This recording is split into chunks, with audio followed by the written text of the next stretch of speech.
ബൃന്ദ എന്ന സീരീസിന്റെ ബാക്കി എപ്പിസോഡാണ് നമ്മൾ കാണാൻ പോകുന്നത്. ആദ്യത്തെ എപ്പിസോഡ്സ് കാണാത്തവർക്ക് വേണ്ടിയിട്ട് അത് ഞാൻ ഡിസ്ക്രിപ്ഷനിലും മുകളിലായി ബട്ടണിലും കൊടുത്തിട്ടുണ്ട്. തന്റെ ഗ്രാമത്തിലെ ആൾക്കാരെ എല്ലാം ചുട്ടുകൊന്ന കാരണം സത്യയെ കോടതി ശിക്ഷിക്കുകയും ജുവനൈൽ ഹോമിലേക്ക് കൊണ്ടുവരികയും ചെയ്യുന്നു.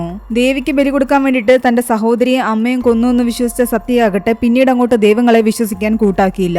ജുവനൈൽ ഹോമിലെത്തിയപ്പോഴാകട്ടെ വയറുവേദന അനുഭവിച്ച ഒരു കുട്ടിയെ കൊണ്ടുവന്നിട്ട് ഒരച്ഛനാകട്ടെ പ്രാർത്ഥിച്ച് അവന്റെ വേദന മാറ്റാൻ ശ്രമിക്കുന്നുണ്ട്. എന്നാൽ ആ പ്രാർത്ഥനയിൽ പങ്കുചേരാൻ സത്യ കൂട്ടാക്കുന്നില്ല. അവൻ അതിനെ ചോദ്യം ചെയ്യുന്നു. ദൈവങ്ങളില്ല എന്ന് പറയുന്നു. അതിന്റെ പേരിൽ അവൻ ഒരുപാട് അടിയും കിട്ടുന്നുണ്ട്. അന്ന് രാത്രി അവൻ അറിയുന്നുണ്ട് ആ കുട്ടി മരിച്ചുപോയെന്ന്. ഇവരുടെ അന്ധവിശ്വാസം കാരണമാണ് ആ കുട്ടിയും മരിച്ചതെന്ന് സത്യ വിശ്വസിക്കുന്നു. കഥ വീണ്ടും പ്രസന്റിലേക്ക് വരികയാണ്. തലേന്ന് രാത്രി ആ ബസ് ഡ്രൈവറെ തലക്കടിച്ച് തട്ടിക്കൊണ്ടുവന്ന കൊലയാളിയാകട്ടെ അയാളെ ആളൊഴിഞ്ഞൊരു കെട്ടിടത്തിലേക്ക് കൊണ്ടുവന്നിരിക്കുകയാണ്. അവിടെ ഭിത്തിയിൽ തൂക്കിയിരുന്ന ഒരു ദൈവത്തിന്റെ ഫോട്ടോ അയാൾ മറച്ചു വെക്കുന്നുണ്ട്. ആ ഡ്രൈവറിനെ ഒരിടത്ത് കിടത്തിയ ശേഷം അയാൾക്ക് ചുറ്റും തീയൊക്കെ കത്തിച്ചു വെച്ചിട്ടുണ്ടായിരുന്നു. എന്നിട്ട് അയാളോടായി അവൻ പറയുന്നുണ്ട്, എനിക്ക് നിന്റെ വണ്ടി വേണമെന്ന്. ആ ബസ് എനിക്ക് തരാമോ എന്ന് ചോദിക്കുന്നു. നീ എന്ത് വേണമെങ്കിലും എടുത്തോ, എന്നെ വെറുതെ വിട്ടേക്കാൻ അയാൾ പറയുന്നുണ്ട്. എന്നാൽ അത് പറ്റില്ല എന്നാണ് അവൻ പറയുന്നത്. എനിക്ക് നിന്റെ ബസ്സും വേണം, നിന്നെ കൊല്ലുകയും വേണം എന്ന് പറഞ്ഞിട്ട് അയാളുടെ തല ഷേവ് ചെയ്യുന്നു. എന്നിട്ട് അയാളുടെ ശരീരത്തിലേക്ക് കത്തി കൊണ്ട് കുത്തുന്നുണ്ട്. അതെല്ലാം കഴിഞ്ഞിട്ട് അവൻ വളർത്തുന്ന ആ പക്ഷി അവിടേക്ക് കൊണ്ടുവരുന്നു. ആ പക്ഷിയും വന്നിട്ട് അയാളുടെ ശരീരത്തിൽ നിന്നും മാംസം കൊത്തി തിന്നുന്നു. അടുത്ത സീനിൽ കാണിക്കുന്നത് സാരഥി ACP കാണാൻ വന്നിരിക്കുന്നതാണ്. ആ കേസുമായിട്ട് ബന്ധപ്പെട്ട് കുറച്ച് കാര്യം സംസാരിക്കാനുണ്ടെന്ന് പറയുന്നു. കാരണം ഇതുവരെ ഈ കേസ് എത്തിച്ചത് തന്നെ ബൃന്ദയാണ്. ബൃന്ദയെ ടീമിൽ എടുക്കാതിരിക്കാനാണ് മനഃപൂർവ്വം ബൃന്ദയുടെ പേര് സോളമൻ മറച്ചു വെച്ചതെന്നും പറയുന്നു. ഇത് മനസ്സിലാക്കിയ ACP ആകട്ടെ അപ്പൊ തന്നെ സോളമനെ വിളിക്കുന്നു. അയാളെ ആ ടീമിൽ നിന്ന് പുറത്താക്കുകയും പകരമായിട്ട് ബൃന്ദയെ സ്റ്റേറ്റ് ഇൻവെസ്റ്റിഗേഷൻ ടീമിലേക്ക് എടുക്കുകയും ചെയ്യുന്നു. അത് കാരണം സോളമനും ബൃന്ദയോടും സാരഥിയോടും വൈരാഗ്യം തോന്നാൻ തുടങ്ങി. അങ്ങനെ പുതിയ ഇൻവെസ്റ്റിഗേഷൻ ടീം ആകട്ടെ ആ സീരിയൽ കില്ലിങ്ങിനെ പറ്റി അന്വേഷിക്കുകയാണ്. അവർക്ക് കിട്ടിയ ബോഡി ഉൾപ്പെടെ ബൃന്ദ കണ്ടെത്തിയ മറ്റു 3 കേസുകളുമായിട്ട് 4 കേസുകളാണ് ഇപ്പോൾ അവരുടെ മുൻപിലുള്ളത്. ഇനി ഇതുപോലെ എത്ര കൊലകൾ നടന്നിട്ടുണ്ടെന്ന് അവർക്ക് കണ്ടുപിടിക്കണം. അങ്ങനെ അവർ അതിനെപ്പറ്റി അന്വേഷിച്ചിറങ്ങുകയാണ്. അതിനിടയിൽ അവർക്ക് കണ്ടെത്താൻ സാധിക്കുന്നു കഴിഞ്ഞ 9 വർഷത്തിനിടെ ഇതുപോലെ 11 കേസുകൾ കൂടി നടന്നിട്ടുണ്ടെന്ന്. അതിൽ ഒരാളുടെ മാത്രം ബോഡി ഐഡന്റിഫൈ ചെയ്യാൻ കഴിഞ്ഞിട്ടില്ല. അയാൾക്ക് ഒരു കിഡ്നി ഉണ്ടായിരുന്നുള്ളൂ. അയാൾ ഒരു കിഡ്നി ആർക്കോ ഡൊണേറ്റ് ചെയ്തിരിക്കുകയാണ്. അയാൾ ആർക്കാണോ കിഡ്നി ഡൊണേറ്റ് ചെയ്തത് അയാളെ കണ്ടെത്താൻ സാധിച്ചു കഴിഞ്ഞാൽ ഈ ബോഡി ആരുടേതാണെന്ന് കണ്ടെത്താനും പറ്റുമെന്ന് ACP പറയുന്നു. അത് അന്വേഷിക്കാൻ അവരൊരാളെ പറഞ്ഞു വിടുകയും ചെയ്യുന്നുണ്ട്. ഈ ഒരു സംഭവത്തിന് വലിയൊരു ഇമ്പോർട്ടൻസ് ഈ ഒരു കേസിലുണ്ട്. അതൊന്ന് ഓർത്തു വച്ചിരിക്കുക. ഈ മരിച്ചവരുടെ എല്ലാം തന്നെ ജോലി സ്ഥലത്തും വീട്ടിലും പോയി അവർ അന്വേഷിക്കുന്നുണ്ട്. അവർക്ക് പറയത്തക്ക ശത്രുക്കൾ ആരും തന്നെ ഇല്ലായിരുന്നു. ഒരാളെ ഇത്ര ക്രൂരമായി കുത്തിക്കൊല്ലണമെങ്കിൽ അയാളുടെ ഉള്ളിൽ എന്തോ ഒരു വെറുപ്പുണ്ടായിരിക്കണം. കുറെ കാലമായിട്ട് അയാൾ അനുഭവിച്ചുകൊണ്ടിരിക്കുന്ന എന്തെങ്കിലും ഒരു ട്രോമ ഉണ്ടായിരിക്കണം. കൊലയാളി തന്റെ ജീവിതത്തിൽ അനുഭവിച്ച എന്തോ ഒരു കാരണം കൊണ്ടാണ് ഇത്ര ക്രൂരമായി ആൾക്കാരെ കൊന്നുകൊണ്ടിരിക്കുന്നത്. മരിച്ചവർക്ക് ആർക്കും തന്നെ പരസ്പരം ഒരു ബന്ധവുമില്ല. എല്ലാവരും സാധാരണ ജോലിക്കാര്, ഇലക്ട്രീഷ്യൻ, പ്ലംബർ, ഡ്രൈവർ അങ്ങനെ പോകുന്നു. കേസ് മുൻപോട്ട് പോകാത്ത കാരണം ആകെ വിഷമത്തിലായിരുന്നു ബൃന്ദ. അവൾ അവളുടെ അച്ഛനെ പറ്റി ആലോചിക്കുന്നു. പോലീസുകാരനായ അവളെ വളർത്തി വലുതാക്കിയ അവളുടെ അച്ഛനും ആരുടെയോ കത്തിക്കുത്തേറ്റാണ് മരിച്ചത്. അതേസമയം അന്ന് രാത്രി കില്ലറാകട്ടെ ഡ്രൈവറെ കൊന്ന ശേഷം ആ ഡെഡ് ബോഡി ഒരു ചാക്കിലാക്കി അടുത്തുള്ള ഒരു പുഴയിലേക്ക് കൊണ്ടിടാൻ പോകുന്നു. ചാക്കിനുള്ളിൽ കല്ല് കെട്ടി അത് വെള്ളത്തിലേക്ക് താഴ്ത്തി വിടുന്നുണ്ട്. അയാൾ തിരിച്ച് വണ്ടിയിൽ കയറാൻ നേരം നൈറ്റ് പെട്രോളിങ്ങിന് ഇറങ്ങിയ പോലീസുകാര് അവനെ കാണുന്നുണ്ട്. നീ എന്താ ഇവിടെ ചെയ്യുന്നതെന്ന് ചോദിക്കുന്നു. അവനൊരു മന്ദബുദ്ധിയെ പോലെ സംസാരിക്കാൻ തുടങ്ങി. ഞാനതിനെ കളയാൻ വന്നതാണെന്ന് പറയുന്നു. എന്തിനെന്ന് ചോദിക്കുമ്പോ ആ ഡ്രൈവറെ കളയാൻ വന്നതാണെന്ന് പറയുന്നു. ഇവൻ എന്തൊക്കെയാ പറയുന്നതെന്ന് പോലീസുകാർക്ക് മനസ്സിലായില്ല. നീ എന്താ കളഞ്ഞ, എവിടെ കളഞ്ഞെന്ന് ചോദിക്കുന്നുണ്ട്. അവൻ സ്ഥലം കാട്ടിക്കൊടുക്കുന്നു. അവന്റെ സംസാരം കേട്ടപ്പോ പോലീസുകാർക്ക് അവനൊരു വട്ടനായിട്ടാണ് തോന്നുന്നത്. മാത്രമല്ല അവിടെ നിന്നും കഞ്ചാവ് വലിച്ചതിന്റെ ഒരു കുറ്റിയും കിട്ടുന്നുണ്ട്. അവൻ കഞ്ചാവ് അടിച്ചിട്ടാണ് ഈ ഇരുന്ന് പറയുന്നതെന്ന് അവർ തെറ്റിദ്ധരിക്കുന്നു. അതുകൊണ്ട് തൽക്കാലം അവനെ പോലീസുകാര് അവിടെ നിന്നും കൂട്ടിക്കൊണ്ടു പോവുകയാണ്. ആ സീൻ അവിടെ നിന്ന് കട്ടായിട്ട് പിന്നീട് കാണിക്കുന്നത് ചുട്കിയാണ്. അവൾ അവളുടെ ഫ്രണ്ട്സിന്റെ കൂടെ ഒരു പാർട്ടിക്ക് വന്നായിരുന്നു. അവിടെ വെച്ച് ഋഷി എന്ന് പറയുന്ന ഒരു പയ്യനെ അവൾ പരിചയപ്പെടുന്നു. അവന്റെ കൂടെ കൂടുതൽ അടുക്കുകയും ചെയ്യുന്നു. അന്ന് രാത്രി ബൃന്ദ സാരഥിയുടെ വീട്ടിലേക്ക് പോകുന്നുണ്ട്. അവർ ഒരുമിച്ച് സംസാരിച്ചിരുന്ന ആഹാരമൊക്കെ കഴിക്കുന്നുണ്ട്. അവിടെ നിന്നും തിരിച്ചു വരുന്ന വഴിക്ക് ബൃന്ദയുടെ അച്ഛനെ പറ്റി സാരഥി ചോദിക്കുന്നു. എന്നെ 3-ാം വയസ്സിലാണ് എന്റെ അച്ഛന് കിട്ടിയത്. അദ്ദേഹമാണ് എന്നെ ഇത്രയും വളർത്തി വലുതാക്കിയത്. ഒരു പെൺകുട്ടിയെ രക്ഷിക്കാൻ വേണ്ടിയാണ് എന്റെ അച്ഛൻ പോയത്. അവിടെ വെച്ച് അച്ഛന് കുത്തേറ്റു. അങ്ങനെ അദ്ദേഹം ഞങ്ങളെ വിട്ടുപോയി. അവൾ അവളുടെ കുട്ടിക്കാലത്തെ പറ്റി എല്ലാം ആലോചിക്കുന്നുണ്ട്. ആദ്യമൊക്കെ അവൾക്ക് എല്ലാവരോടും ദേഷ്യമായിരുന്നു. തന്നെ എവിടെ നിന്നാണോ കിട്ടിയത് അവിടേക്ക് തന്നെ കൊണ്ടുവിടാൻ അവൾ എപ്പോഴും അച്ഛനോട് പറയുമായിരുന്നു. പിറ്റേന്ന് കാണിക്കുന്നത് ബൃന്ദ ആ പക്ഷിയെ പറ്റി അന്വേഷിച്ചു പോകുന്നതാണ്. ഉത്തർപ്രദേശിലെ ഒരു പ്രത്യേക വിഭാഗത്തിൽപ്പെട്ട ആൾക്കാർ ആ പക്ഷിയെ ദേവിയെ പോലാണ് കാണുന്നത്. അവിടെ ആരെങ്കിലും മരിച്ചു കഴിഞ്ഞാൽ ആ മൃതദേഹം ഈ പക്ഷിയുടെ മുന്നിലേക്ക് കൊണ്ടിടും. ഈ പക്ഷിയാകട്ടെ ആ മാംസം കഴിച്ചു കഴിഞ്ഞാൽ പിന്നീട് പുനർജന്മം ഉണ്ടാകില്ല എന്നാണ് അവർ വിശ്വസിച്ചു കൊണ്ടിരുന്നത്. എന്നാൽ ആ വിഭാഗത്തിൽപ്പെട്ട ആൾക്കാരെല്ലാം തന്നെ അന്യം നിന്നുപോയി. അവരുമായിട്ട് ബന്ധപ്പെട്ട ആരും തന്നെ ഇപ്പോഴില്ല. അത് കാരണം ആ വഴിയെ കേസന്വേഷണം മുന്നോട്ട് കൊണ്ടുപോകാൻ കഴിയില്ലായിരുന്നു. ഇത്രയും ദിവസവും നമ്മൾ മരിച്ചവരെ പറ്റിയാണ് അന്വേഷിച്ചുകൊണ്ടിരുന്നത്. ഈ അടുത്ത ടൈമിൽ സിറ്റിയിൽ നിന്നും കാണാതായവരെ പറ്റി കൂടി അന്വേഷിച്ചു കഴിഞ്ഞാൽ കൂടുതൽ ഡീറ്റെയിൽസ് കിട്ടുമെന്ന് ബൃന്ദ പറയുന്നു. അങ്ങനെ അവർ ഇപ്പോൾ നടന്നുകൊണ്ടിരിക്കുന്ന മിസ്സിംഗ് കേസുകളെ പറ്റി അന്വേഷിക്കുന്നുണ്ട്. അങ്ങനെ അക്കൂട്ടത്തിൽ ഒരാളായിരുന്നു ആ ഡ്രൈവറും. അബ്ദുൾ എന്നായിരുന്നു അയാളുടെ പേര്. നേരത്തെ നമ്മുടെ കില്ലർ കൊന്ന അതേ ഡ്രൈവർ തന്നെ. ആ കേസ് അന്വേഷിക്കാൻ പോയ ബൃന്ദയാകട്ടെ അയാളുടെ വീട്ടിലേക്ക് ചെന്നിട്ട് അയാളെ പറ്റിയുള്ള ഡീറ്റെയിൽസ് എല്ലാം തന്നെ അന്വേഷിക്കുന്നു. എന്നാൽ അയാളുടെ വൈഫിനും കാര്യങ്ങളൊന്നും തന്നെ അറിയില്ലായിരുന്നു. അവൾ അവിടെ നിന്നും തിരിച്ച് ഒരു ഓട്ടോയിലാണ് പോകുന്നത്. ആ ഓട്ടോ ഡ്രൈവറോടും അബ്ദുളിനെ പറ്റി ചോദിക്കുന്നുണ്ട്. അബ്ദുളിനെ കുറിച്ച് എല്ലാരും നല്ല അഭിപ്രായമാണ് പറയുന്നത്. അയാൾ എന്നും ജോലി കഴിഞ്ഞ് തിരിച്ചു വരുന്ന സ്ഥലം കാണിക്കാമെന്ന് അവൾ ചോദിക്കുന്നു. അങ്ങനെ ആ വഴിയെ ആ ഓട്ടോ പോകുന്നുണ്ട്. അവിടെ വിജനമായി കിടക്കുന്ന സ്ഥലങ്ങളൊക്കെ അവൾ പോയി നോക്കുന്നു. ആ കൂട്ടത്തില് കില്ലർ അബ്ദുളിനെ വെച്ചിരുന്ന അതേ സ്ഥലവും അവൾ കണ്ടെത്തുന്നു. അവിടേക്ക് ചെല്ലുമ്പോൾ തറയിൽ രക്തം കിടക്കുന്നതും കാണുന്നു. അപ്പോൾ തന്നെ ഡിപ്പാർട്ട്മെന്റിലേക്ക് വിവരമറിയിക്കുകയും അവിടെ നിന്നും ആൾക്കാർ വരികയും ചെയ്യുന്നു. അത് അബ്ദുളിന്റെ രക്തം തന്നെയാണോ എന്ന് അവർ മാച്ച് ചെയ്ത് നോക്കുന്നു. കില്ലർ മറച്ചിട്ടിരുന്ന അതേ ദൈവത്തിന്റെ പടവും അതിന്റെ താഴെ നിന്ന് ഒരു ATM സ്ലിപ്പും അവർക്ക് കിട്ടുന്നുണ്ട്. ആ ATM സ്ലിപ്പ് കില്ലറിന്റെ തന്നെ ആകാമെന്ന് ബൃന്ദ വിശ്വസിക്കുന്നു. അതിന്റെ അഡ്രസ്സ് പരിശോധിക്കുമ്പോൾ നഗരത്തിലെ തന്നെ പ്രമുഖനായ ഒരു വ്യക്തിയുടേതായിരുന്നു അത്. അയാൾ ഒരു കോളേജ് ലെക്ചററാണ്. മാത്രമല്ല നഗരത്തിൽ ഒരു NGOയും നടത്തുന്നുണ്ട്. അയാളെ ഒരു രീതിയിലും സംശയിക്കാൻ കഴിയില്ല എന്ന് ACP പറയുന്നുണ്ട്. എന്നാൽ ബൃന്ദ പറയുന്നുണ്ട് അയാളുടെ കോൾ ഡീറ്റെയിൽസ് വെച്ചിട്ട് ലൊക്കേഷൻ നോക്കുമ്പോൾ അയാൾ ഗാന്ധിനഗർ ATMൽ അന്ന് പോയിട്ടുണ്ട്. അതേ ATMൽ സ്ലിപ്പാണ് നമുക്ക് കിട്ടിയിരിക്കുന്നത്. ചോദ്യം ചെയ്യൽ അയാൾ വേറൊന്നും പറഞ്ഞില്ലെങ്കിലും അയാൾ ഗാന്ധിനഗർ ATMൽ പോയത് മറച്ചു വെച്ചാൽ പോലും നമുക്ക് അയാളെ സംശയിക്കാൻ കഴിയും. അതുകൊണ്ട് എന്തായാലും ചോദ്യം ചെയ്യണമെന്ന് ബൃന്ദ നിർബന്ധം പിടിക്കുന്നു. സീൻ അവിടുന്ന് കട്ടായിട്ട് നമ്മുടെ കില്ലറിനെയാണ് കാണിക്കുന്നത്. തലേന്ന് രാത്രി പോലീസുകാർ പിടിച്ചുകൊണ്ട് വന്ന അവനോട് പോലീസുകാർ പേര് ചോദിച്ചിട്ടും അവനൊന്നും തന്നെ പറയുന്നില്ല. അത് കാരണം പോലീസുകാർക്ക് തോന്നിയൊരു പേര് അവിടെ എഴുതി വെക്കുന്നുണ്ട്. അവന്റെ തമ്പ് ഇംപ്രഷനും എടുക്കുന്നുണ്ട്. സീരീസിന്റെ 3ാമത്തെ എപ്പിസോഡ് ഇവിടെയാണ് തീരുന്നത്. 4ാമത്തെ എപ്പിസോഡിന്റെ തുടക്കത്തിൽ കാണിക്കുന്നത് അവർ നേരത്തെ അന്വേഷിച്ചുകൊണ്ടിരുന്ന ആ ATM സ്ലിപ്പിന്റെ ഉടമയാണ്. അയാളുടെ പേര് കബീർ ആനന്ദ് എന്നായിരുന്നു. തന്റെ NGOയിൽ അയാൾ നടത്തുന്ന നല്ല കാര്യങ്ങളെ പറ്റിയെല്ലാം തന്നെ ആർക്കോ അയാൾ പറഞ്ഞു കൊടുക്കുന്നത് കാണിക്കുന്നു. ആ സമയത്ത് തന്നെയാണ് അയാളെ കാണാൻ വേണ്ടിയിട്ട് ബൃന്ദയും ടീമും അവിടേക്ക് വന്നത്. തങ്ങളുടെ കൂടെ ഓഫീസിലേക്ക് വരണമെന്നും ഒരു കേസുമായിട്ട് ബന്ധപ്പെട്ട് കുറച്ച് കാര്യങ്ങൾ ചോദിച്ചറിയണമെന്നും പറയുന്നു. അങ്ങനെ അവരുടെ കൂടെ അയാൾ ഓഫീസിലേക്ക് ചെല്ലുന്നു. അയാളുടെ ഫാമിലിയെ പറ്റി ചോദിക്കുമ്പോൾ അയാളും അയാളുടെ അച്ഛനും മാത്രമേ ഉള്ളൂ എന്ന് പറയുന്നു. പിന്നെ ആ NGOയിലുള്ളവരെല്ലാം തന്നെ എന്റെ ഫാമിലിയാണ്. കഴിഞ്ഞ 2 ആഴ്ച മുമ്പ് ജൂൺ 13-ാം തീയതി നിങ്ങൾ എവിടെയായിരുന്നു എന്ന് ചോദിക്കുമ്പോൾ ഞാൻ ഒന്നുകിൽ കോളേജിൽ അല്ലെങ്കിൽ NGOയിലായിരിക്കുമെന്ന് അവൻ പറയുന്നു.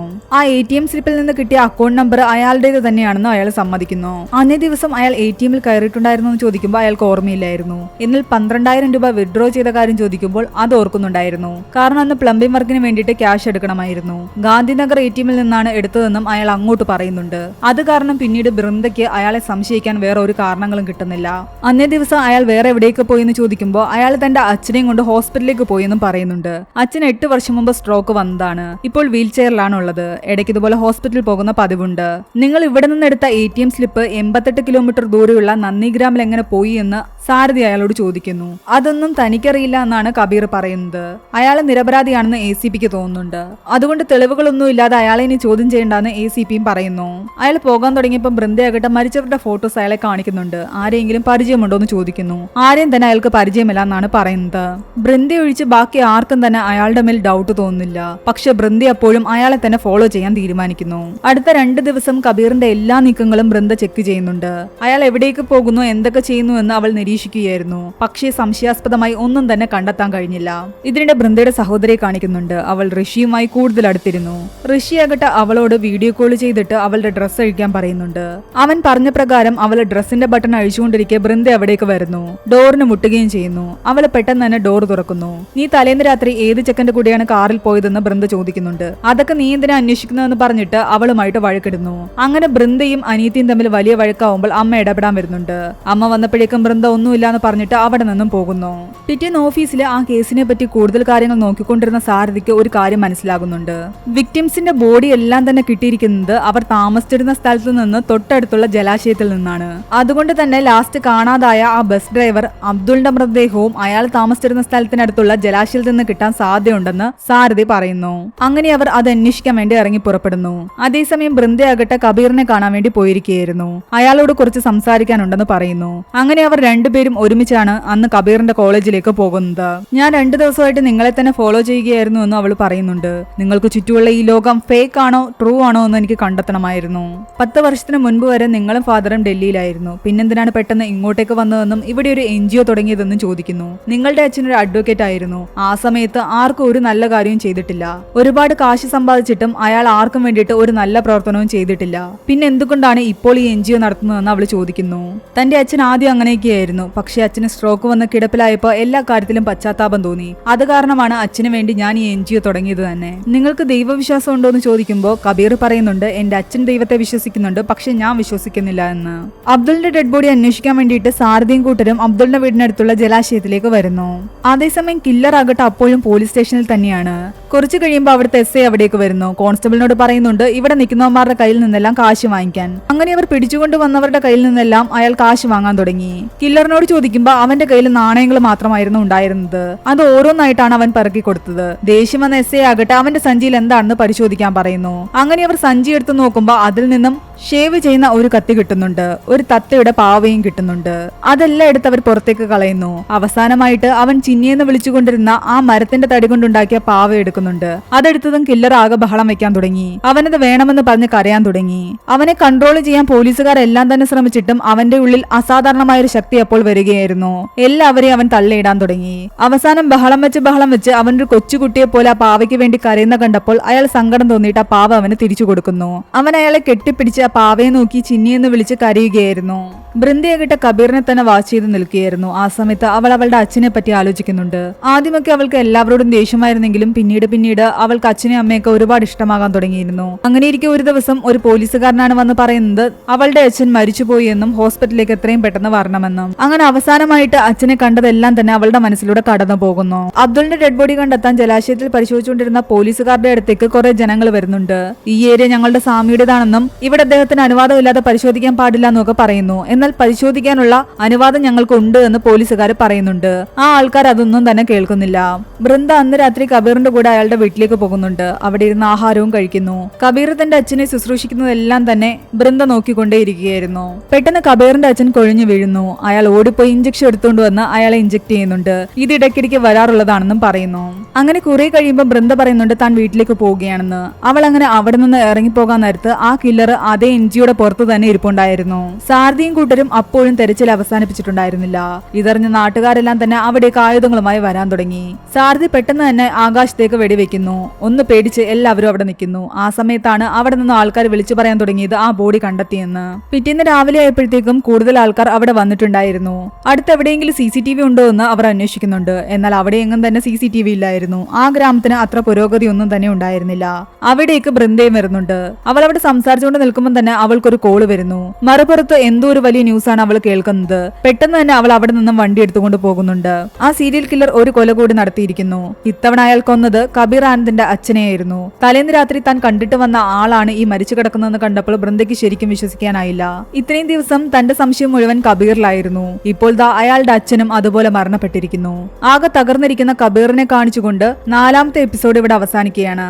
ACP മീഡിയയുടെ മുന്നിൽ ആ സീരിയൽ കില്ലറിനെ കുറിച്ച് ഒരു പ്രസ് മീറ്റ് നടത്തുന്നതാണ് കാണിക്കുന്നത്. പോലീസുകാർക്ക് നല്ല പ്രഷർ ഉണ്ടായിരുന്നു ഈ ഒരു സീരിയൽ കില്ലറിനെ പിടിക്കാൻ വേണ്ടിയിട്ട്. അവരാദ്യം സംശയിച്ചുകൊണ്ടിരുന്ന കബീർ ആനന്ദിന്റെ അച്ഛനും ഇപ്പോൾ മരണപ്പെട്ടിരിക്കുന്നു. അത് കാരണം അയാളും വിക്ടിം ആയിരിക്കുകയാണ്. അപ്പോൾ യഥാർത്ഥത്തിൽ കില്ലർ ആരാണെന്ന് ഇനി കണ്ടെത്തിയെങ്കിലേ പറ്റൂ. അങ്ങനെ അന്ന് രാത്രി വൃന്ദയുടെ അനിയത്തി ചുട്കിയും അവളുടെ ഫ്രണ്ട്സും ചേർന്നിട്ട് കാറിൽ വരുന്ന വഴിക്ക് പോലീസുകാരെ തടയുന്നുണ്ട്.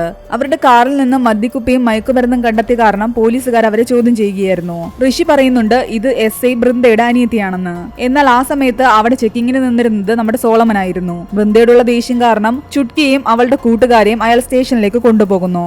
ബൃന്ദയും ACPയും കബീർ ആനന്ദിന്റെ NGOയിലായിരുന്നു ഉണ്ടായിരുന്നത്. അയാളുടെ അച്ഛന് വേണ്ടി നടത്തുന്ന അനുശോചന ചടങ്ങിൽ പങ്കെടുക്കുകയായിരുന്നു.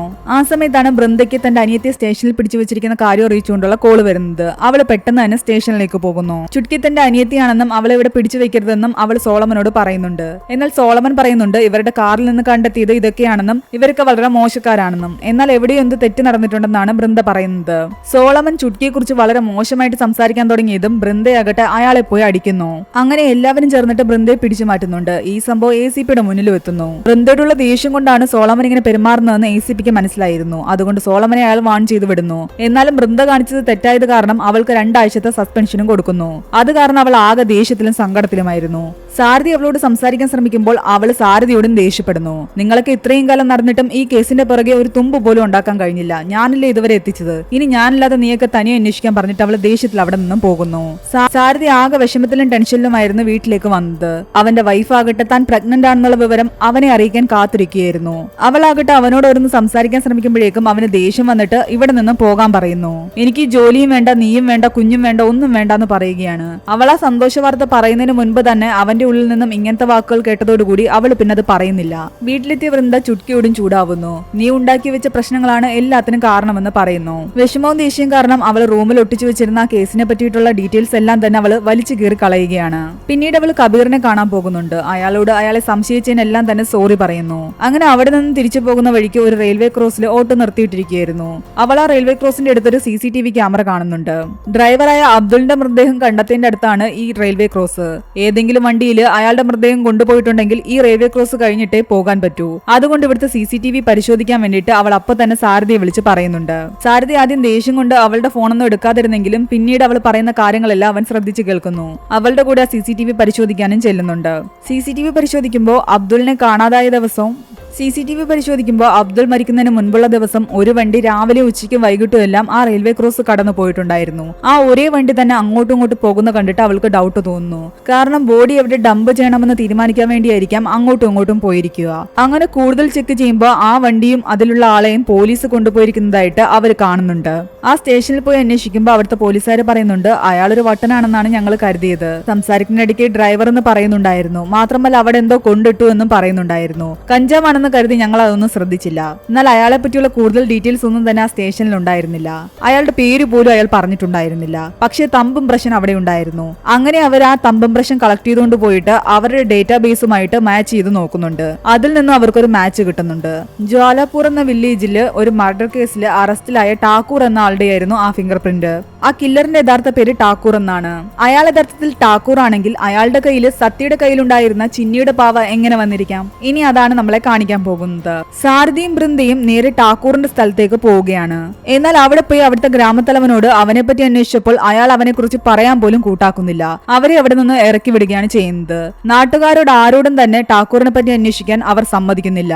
ഒടുവിൽ ഒരാൾ അവരുടെ അടുത്തേക്ക് വന്നിട്ട് ടാക്കൂറിനെ പറ്റി സംസാരിക്കാൻ തയ്യാറാവുകയാണ്. ടാക്കൂറിന്റെ ജന്മം മുതൽ തന്നെ പ്രശ്നങ്ങളായിരുന്നു. അവൻ ജനിച്ചതും അവന്റെ അമ്മ മരിച്ചു. അത് കാരണം അവന്റെ അമ്മമ്മയ്ക്ക് അവനോട് തീർത്താ തീരാത്ത പകയായിരുന്നു. അവർ ഒരിക്കൽ പോലും ടാക്കൂറിനെ സ്നേഹിച്ചിട്ടുണ്ടായിരുന്നില്ല. അവൻ ജനിച്ച സമയം വെച്ചിട്ട് അവിടുത്തെ പൂജാരി പറയുന്നുണ്ട് ഇവന്റെ ജനനമേ ഒരു പാപമാണെന്ന്. കാരണം കഴിഞ്ഞ ജന്മത്തിൽ 12 പേരെ കൊന്നൊരു ചെകുത്താനാണ് ഇവൻ.